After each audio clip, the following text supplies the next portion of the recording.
Hi ನಮಸ್ತೆ ಎಲ್ಲರಿಗೂ ಮಧುರ ಚಾನಲ್ಗೆ ಸ್ವಾಗತ. ಇವತ್ತು ಅನ್ನ ಮತ್ತು ಚಪಾತಿ ಜೊತೆಗೆ ತುಂಬಾ ಸೂಪರ್ ಆಗಿರುವಂತಹ ಒಂದು ಚಿಕನ್ ರೆಸಿಪಿಯನ್ನು ನಿಮ್ಮ ಜೊತೆ ಶೇರ್ ಮಾಡ್ತಾ ಇದ್ದೇನೆ. ಚಿಕನ್ ಮಸಾಲೆ ಕೂಡ ಅನ್ಬೋದು, ಚಿಕನ್ ಫ್ರೈ ಕೂಡ ಅಂತ ಹೇಳ್ಬೋದು.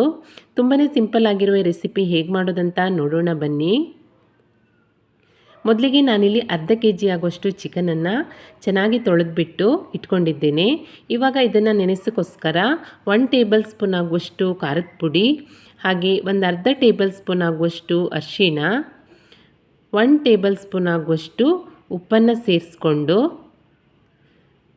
ಉಪ್ಪು ಖಾರ ಎಲ್ಲ ಚಿಕನ್ಗೆ ಚೆನ್ನಾಗಿ ಹಿಡಿಯೋ ಹಾಗೆ ಇದನ್ನು ಮಿಕ್ಸ್ ಮಾಡ್ಕೊಳ್ತಾ ಇದ್ದೇನೆ. ಈ ರೀತಿಯಾಗಿ ಮಿಕ್ಸ್ ಮಾಡ್ಕೊಂಡ ನಂತರ ಇದಕ್ಕೆ ಒಂದು ಪ್ಲೇಟನ್ನು ಮುಚ್ಚಿಬಿಟ್ಟು ಒಂದು ಅರ್ಧ ಗಂಟೆ ಇದನ್ನು ಸೈಡಲ್ಲಿ ಇಟ್ಕೊಳ್ತೀನಿ. ನಾನು ಅರ್ಧ kg ಚಿಕನ್ಗೆ ಮಧ್ಯಮ ಗಾತ್ರದ 3 ಈರುಳ್ಳಿಯನ್ನು ಈ ರೀತಿ ಉದ್ದಕ್ಕೆ ಹೆಚ್ಚಿಕೊಂಡು ಒಂದು ಮಿಕ್ಸಿ ಪಾತ್ರೆಗೆ ಸೇರಿಸ್ಕೊಂಡು ಪೇಸ್ಟ್ ಮಾಡ್ಕೊಳ್ಳೋದೇನು ಬೇಡ, ಒಂದು ರೌಂಡ್ ತರಿಯಾಗಿ ರುಬ್ಬಿ ಇದನ್ನು ಸೈಡಲ್ಲಿ ಇಟ್ಕೊಳ್ತೀನಿ. ನಿಮ್ಮ ಹತ್ರ ಚಾಪರ್ ಇದ್ದರೆ ಚಿಕ್ಕದಾಗಿ ಹೆಚ್ಕೊಂಡು ಕೂಡ ಇದನ್ನು ಸೇರಿಸ್ಕೊಳ್ಬೋದು. ಹಾಗೆ 2 ಟೊಮೆಟೊವನ್ನು ಕೂಡ ಪೇಸ್ಟ್ ಮಾಡಿಕೊಂಡು ಸೈಡಲ್ಲಿ ಇಟ್ಕೊಳ್ತೀನಿ. ಅರ್ಧ ಗಂಟೆ ನಂತರ ಚಿಕನ್ ಮಸಾಲ ಮಾಡೋಕ್ಕೋಸ್ಕರ ಸ್ಟವ್ ಮೇಲೆ ಒಂದು ಬಾಣಲೆಯನ್ನು ಇಟ್ಕೊಂಡು ನೆನೆಸಿ ಇಟ್ಕೊಂಡಿರುವಂತಹ ಚಿಕನನ್ನು ಸೇರಿಸ್ಕೊಳ್ತಾ ಇದ್ದೇನೆ. ಎಣ್ಣೆ ಏನು ಹಾಕೋದು ಬೇಡ. ಚಿಕನನ್ನು ಸೇರಿಸಿದ ನಂತರ ಒಮ್ಮೆ ಚೆನ್ನಾಗಿ ಮಿಕ್ಸ್ ಮಾಡಿ ಇದಕ್ಕೆ ಒಂದು ಲಿಡ್ಡನ್ನು ಮುಚ್ಚಿಬಿಟ್ಟು ಚಿಕನ್ ನೀರೆಲ್ಲ ಬಿಡೋ ತನಕ ಇದನ್ನು ಬೇಯಲಿಕ್ಕೆ ಬಿಡ್ತಾ ಇದ್ದೇನೆ. ಮಧ್ಯ ಆಗಾಗ ಒಮ್ಮೆ ಲಿಡ್ಡನ್ನು ತೆಗೆದುಬಿಟ್ಟು ಚಿಕನನ್ನು ಮಿಕ್ಸ್ ಮಾಡ್ಕೊಳ್ಬೇಕು. ನೋಡಿ, ಈ ರೀತಿಯಾಗಿ ಆಗಾಗ ಒಮ್ಮೆ ಲಿಡ್ಡನ್ನು ತೆಗೆದುಬಿಟ್ಟು ಮಿಕ್ಸ್ ಮಾಡಿ ಮತ್ತೆ ಲಿಡ್ಡನ್ನು ಮುಚ್ಚಿ ಬೇಯಲಿಕ್ಕೆ ಬಿಡ್ತಾ ಇದ್ದೇನೆ. ಒಂದು 10ರಿಂದ 15 ನಿಮಿಷ ಈ ರೀತಿಯಾಗಿ ಚೆನ್ನಾಗಿ ಬೇಯಿಸ್ಕೊಳ್ಬೇಕು. ನೋಡಿ, ಇವಾಗ ಚಿಕನ್ ನೀರನ್ನೆಲ್ಲ ಬಿಟ್ಕೊಂಡಿದೆ. ಈ ನೀರು ಸ್ವಲ್ಪ ಡ್ರೈ ಆಗೋ ತನಕ ಇದನ್ನು ಬೇಯಿಸ್ಕೊಳ್ಬೇಕು. ಮತ್ತೆ ಲಿಡ್ಡನ್ನು ಮುಚ್ಚಿ ಬೇಯಲಿಕ್ಕೆ ಬಿಡ್ತಾ ಇದ್ದೇನೆ.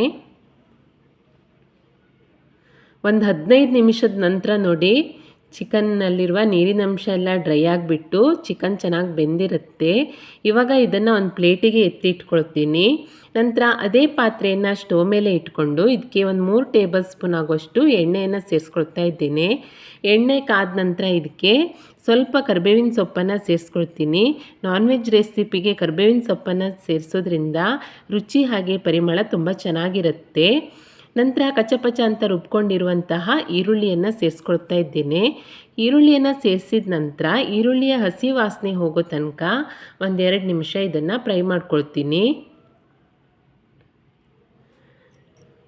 ಈರುಳ್ಳಿಯ ಹಸಿ ವಾಸನೆ ಹೋಗ್ತಿದ್ದ ಹಾಗೆ ಇದಕ್ಕೆ 1 ಟೇಬಲ್ ಸ್ಪೂನ್ ಆಗುವಷ್ಟು ಶುಂಠಿ ಬೆಳ್ಳುಳ್ಳಿ ಪೇಸ್ಟನ್ನು ಸೇರಿಸ್ಕೊಳ್ತೀನಿ. ಶುಂಠಿ ಬೆಳ್ಳುಳ್ಳಿ ಪೇಸ್ಟನ್ನು ಸೇರಿಸಿದ ನಂತರ 1 ನಿಮಿಷದ ಕಾಲ ಮತ್ತೆ ಚೆನ್ನಾಗಿ ಇದನ್ನು ಫ್ರೈ ಮಾಡ್ಕೊಳ್ತೀನಿ. ಇವಾಗ ಇದಕ್ಕೆ ರುಬ್ಬಿ ಇಟ್ಕೊಂಡಿರುವಂತಹ ಟೊಮೆಟೊ ಪೇಸ್ಟನ್ನು ಸೇರಿಸ್ಕೊಳ್ತಾ ಇದ್ದೇನೆ. ಟೊಮೆಟೊ ಪೇಸ್ಟನ್ನು ಸೇರಿಸಿದ ನಂತರ ಈರುಳ್ಳಿಯ ಜೊತೆಗೆ ಚೆನ್ನಾಗಿ ಮಿಕ್ಸ್ ಮಾಡ್ಕೊಳ್ತೀನಿ.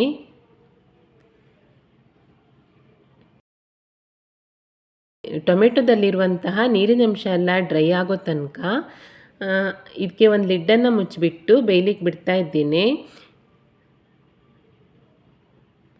ಟೊಮೆಟೊದಲ್ಲಿರುವ ನೀರಿನಂಶ ಎಲ್ಲ ಡ್ರೈ ಆಗಿ ಸೈಡಲ್ಲಿ ಎಣ್ಣೆ ಬಿಡ್ತಾ ಇದೆ ನೋಡಿ. ಇವಾಗ ಇದನ್ನೊಮ್ಮೆ ಚೆನ್ನಾಗಿ ಮಿಕ್ಸ್ ಮಾಡಿಕೊಂಡು ಇದಕ್ಕೆ ಮಸಾಲ ಪುಡಿಗಳನ್ನ ಸೇರಿಸ್ಕೊಳ್ತೀನಿ. ಚಿಕನ್ಗೆ ಖಾರದ ಪುಡಿ ಸೇರಿಸಿರೋದ್ರಿಂದ ನೋಡಿಬಿಟ್ಟು ಸೇರಿಸ್ಕೊಳ್ಬೇಕು. ನಾನಿಲ್ಲಿ ಒಂದು ಅರ್ಧ ಟೇಬಲ್ ಸ್ಪೂನ್ ಆಗುವಷ್ಟು ಖಾರದ ಪುಡಿ, 1 ಟೇಬಲ್ ಸ್ಪೂನ್ ಆಗುವಷ್ಟು ಧನಿಯಾ ಪುಡಿ, ಒಂದು ಅರ್ಧ ಟೇಬಲ್ ಸ್ಪೂನ್ ಆಗುವಷ್ಟು ಜೀರಿಗೆ ಪುಡಿ, ಒಂದು ಅರ್ಧ ಟೇಬಲ್ ಸ್ಪೂನ್ ಆಗುವಷ್ಟು ಗರಂ ಮಸಾಲ ಪುಡಿ, ಹಾಗೆ ಒಂದು ಅರ್ಧ ಟೇಬಲ್ ಸ್ಪೂನ್ ಆಗುವಷ್ಟು ಉಪ್ಪನ್ನು ಸೇರಿಸ್ಕೊಳ್ತಾ ಇದ್ದೇನೆ. ನಿಮಗೆ ತುಂಬಾ ಗ್ರೇವಿ ಥರ ಬೇಕಂತ ಇದ್ದರೆ 1ರಿಂದ 1.5 ಕಪ್ ಆಗುವಷ್ಟು ನೀರನ್ನು ಸೇರಿಸ್ಕೊಳ್ಳಿ. ನಾನಿಲ್ಲಿ ಸ್ವಲ್ಪ ಗಟ್ಟಿಯಾಗಿ ಮಾಡ್ತಾ ಇರೋದ್ರಿಂದ ಒಂದು ಅರ್ಧ ಕಪ್ ಆಗುವಷ್ಟು ನೀರನ್ನು ಸೇರಿಸ್ಕೊಂಡು ಚೆನ್ನಾಗಿ ಮಿಕ್ಸ್ ಮಾಡ್ಕೊಳ್ತಾ ಇದ್ದೇನೆ. ಮಸಾಲೆ ಪದಾರ್ಥಗಳೆಲ್ಲವೂ ಈ ಟೊಮೆಟೊ ಈರುಳ್ಳಿಯ ಜೊತೆಗೆ ಈ ರೀತಿಯಾಗಿ ಮಿಕ್ಸ್ ಆಗಬೇಕು. ಇದಿಷ್ಟು ಚೆನ್ನಾಗಿ ಮಿಕ್ಸ್ ಆದ ನಂತರ ಇದಕ್ಕೆ ನಾನು ಫ್ರೈ ಮಾಡಿ ಇಟ್ಕೊಂಡಿರುವಂತಹ ಚಿಕನನ್ನು ಸೇರಿಸ್ಕೊಳ್ತಾ ಇದ್ದೇನೆ. ಚಿಕನನ್ನು ಸೇರಿಸಿದ ನಂತರ ಗೊಜ್ಜಿನ ಜೊತೆಗೆ ಚೆನ್ನಾಗಿ ಒಮ್ಮೆ ಮಿಕ್ಸ್ ಮಾಡ್ಕೊಳ್ತೀನಿ. ನಂತರ ಇದಕ್ಕೆ ಲಿಡ್ಡನ್ನು ಮುಚ್ಚಿಬಿಟ್ಟು ಸಣ್ಣ ಉರಿಯಲ್ಲಿಯೇ ಒಂದು 10 ನಿಮಿಷ ಬೇಯಲಿಕ್ಕೆ ಬಿಡ್ತಾ ಇದ್ದೇನೆ.